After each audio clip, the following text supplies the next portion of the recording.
In case you're wondering, no, I'm not wearing a dress. And no, I'm not saying what I'm wearing underneath. This is a ko. This is my national dress. This is how all men dress in Bhutan. That is how our women dress. Like our women, we men get to wear pretty bright colors. But unlike our women, we get to show off our legs. Our national dress is unique. But this is not the only thing that's unique about my country. Our promise to remain carbon neutral is also unique. And this is what I'd like to speak about today, our promise to remain carbon neutral. But before I proceed, I should set you the context. I should tell you our story. Bhutan is a small country in the Himalayas. We've been called Shangri-La, even the last Shangri-La. But let me tell you right off the bat, we are not Shangri-La. My country is not one big monastery populated with happy monks. The reality is that there are barely 700,000 of us, sandwiched between two of the most populated countries on earth, China and India. The reality is that we are a small, underdeveloped country doing our best to survive. But we are doing okay. We are surviving. In fact, we are thriving. And the reason we are thriving is because we've been blessed with extraordinary kings. Our enlightened monarchs have worked tirelessly to develop our country, balancing economic growth carefully with social development, environmental sustainability, and cultural preservation, all within a framework of good governance. We call this holistic approach to development gross national happiness, or GNH. Back in the 1970s, our first king famously pronounced that for Bhutan, gross national happiness is more important than gross national product.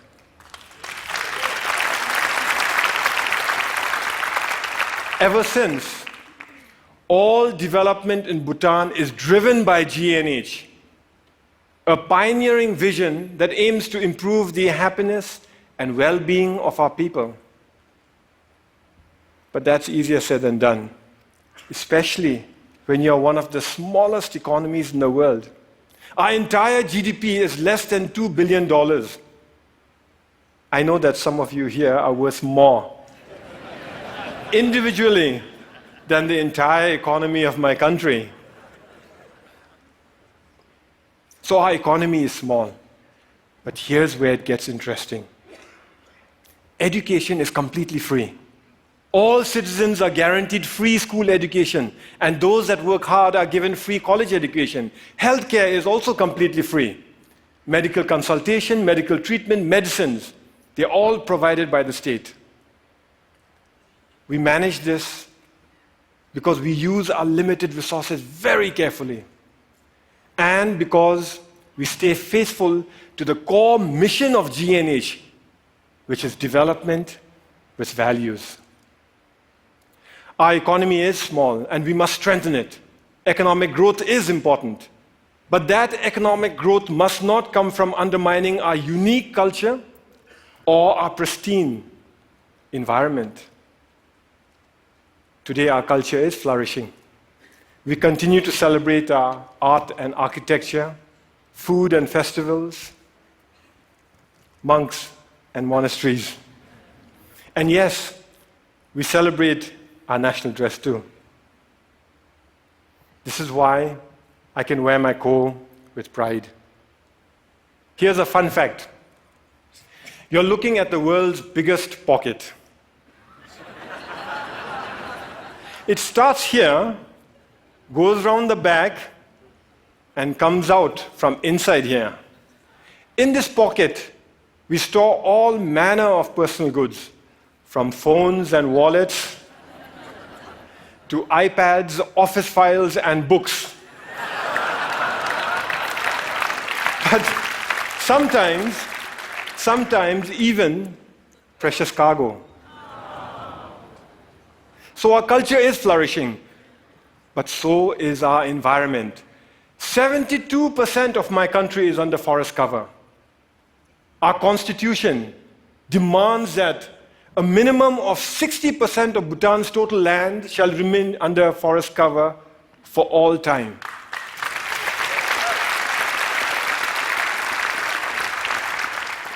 Our constitution, this constitution, imposes forest cover on us. Incidentally, our king used this constitution to impose democracy on us. You see, we, the people, didn't want democracy. We didn't ask for it. We didn't demand it. And we certainly didn't fight for it. Instead, our king imposed democracy on us by insisting that he include it in the constitution. But he went further. He included provisions in the constitution that empower the people to impeach their kings, and included provisions in here that require all our kings to retire at the age of 65. Fact is, we already have a king in retirement. Our previous king, the great fourth, retired 10 years ago at the peak of his popularity. He was all of 51 years at that time. So as I was saying, 72% of our country is under forest cover. And all that forest is pristine. That's why we are one of the few remaining global biodiversity hotspots in the world. And that's why we are a carbon neutral country. In a world that is threatened with climate change, we are a carbon neutral country. Turns out it's a big deal. Of the 200 odd countries in the world today, it looks like we are the only one that's carbon neutral. Actually, that's not quite accurate. Bhutan is not carbon neutral. Bhutan is carbon negative. Our entire country generates 2.2 million tons of carbon dioxide. But our forests, they sequester more than 3 times that amount. So we are a net carbon sink for more than 4 million tons of carbon dioxide each year. But that's not all. We export most of the renewable electricity we generate from our fast-flowing rivers. So today, the clean energy that we export offsets about 6 million tons of carbon dioxide in our neighborhood. By 2020, we'll be exporting enough electricity to offset 17 million tons of carbon dioxide.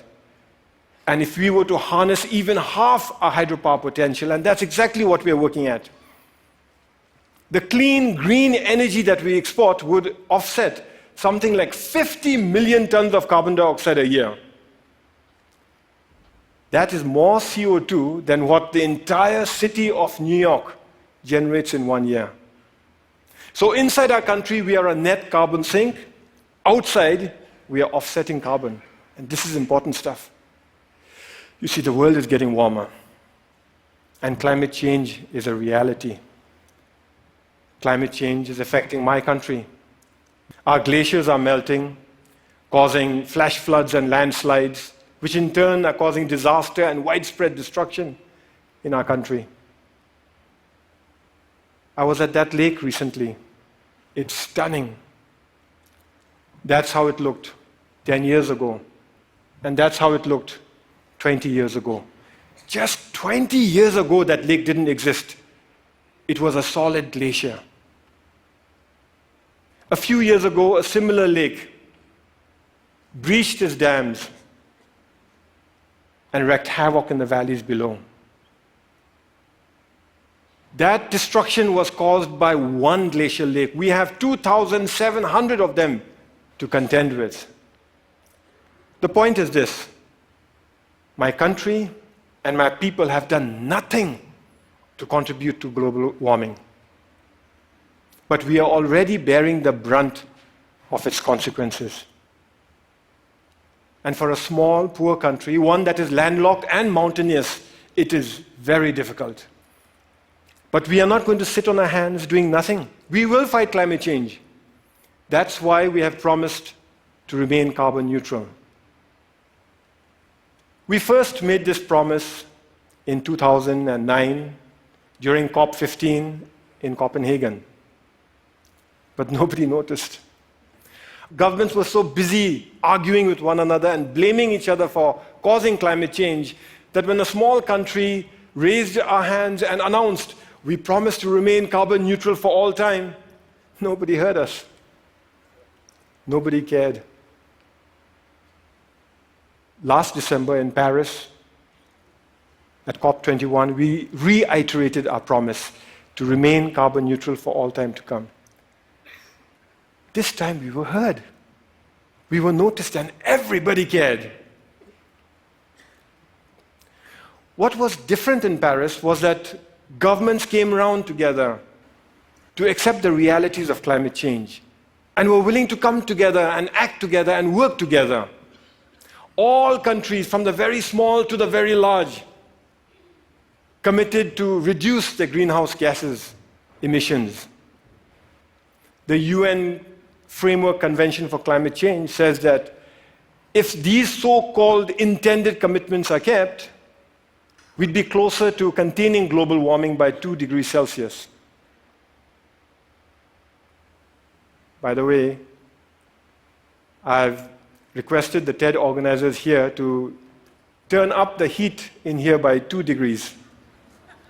So if some of you are feeling warmer than usual, you know who to blame.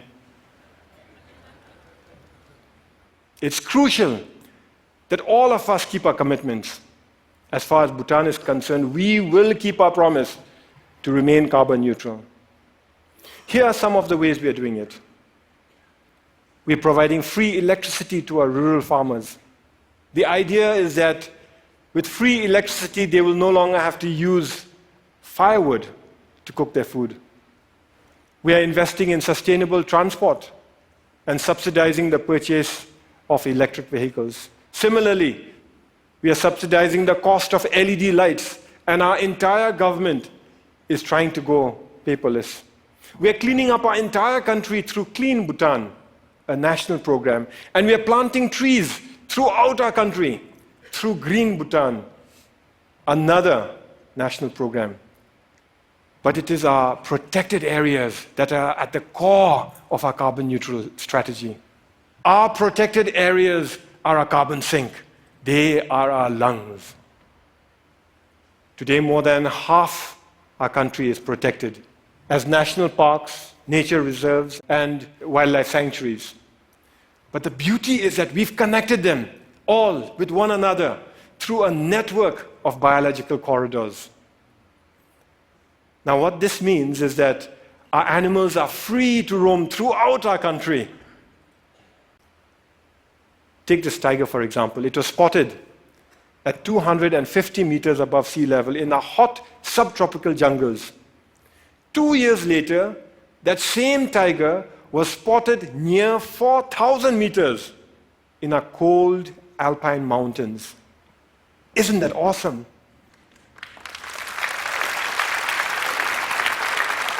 We must keep it that way.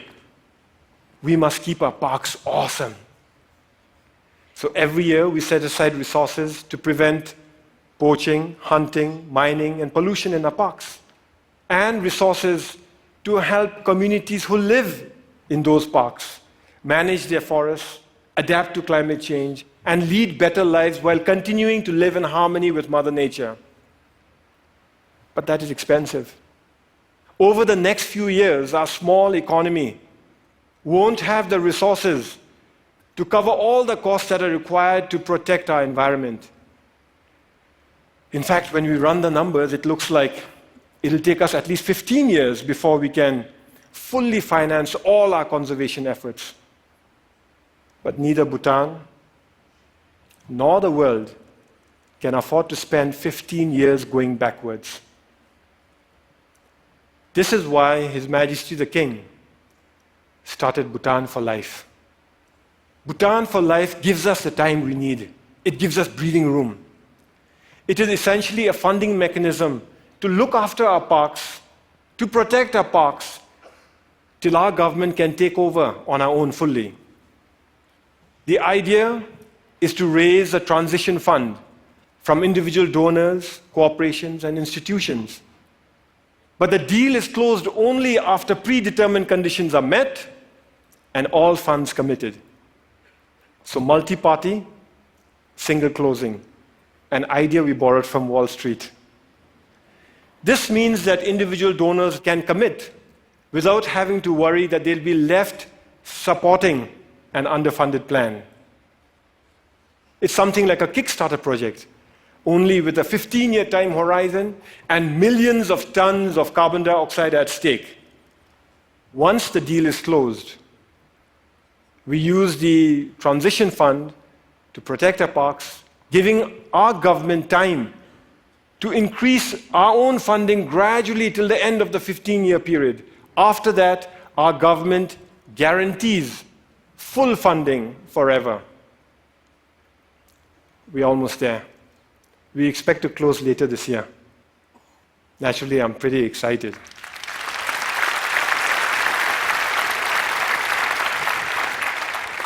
The World Wildlife Fund is our principal partner in this journey.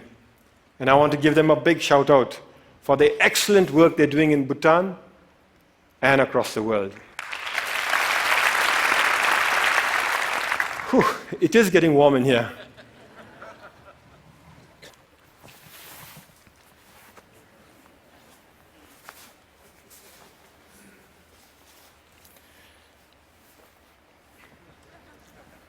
I thank you for listening to our story. A story of how we are keeping our promise to remain carbon neutral. A story of how we are keeping our country pristine for ourselves, our children, for your children, and for the world. But we are not here to tell stories, are we? We are here to dream together. So in closing, I'd like to share one more dream that I have. What if we could mobilize our leadership and our resources, our influence and our passion to replicate the Bhutan for Life idea to other countries so that they too can conserve their protected areas for all time? After all, there are many other countries who face the same issues that we face. They too have natural resources that can help win the world's fight for sustainability. Only they may not have the ability to invest in them now. So what if we set up Earth for Life, a global fund, to kickstart the Bhutan for Life throughout the world? I invite you to help me to carry this dream beyond the borders to all those who care about our planet's future. After all, we're here to dream together, to work together, to fight climate change together, to protect our planet together. Because the reality is, we are in it together. Some of us might dress differently, but we are in it together. Thank you very much. And Thank you. Thank you. Thank you. Thank you.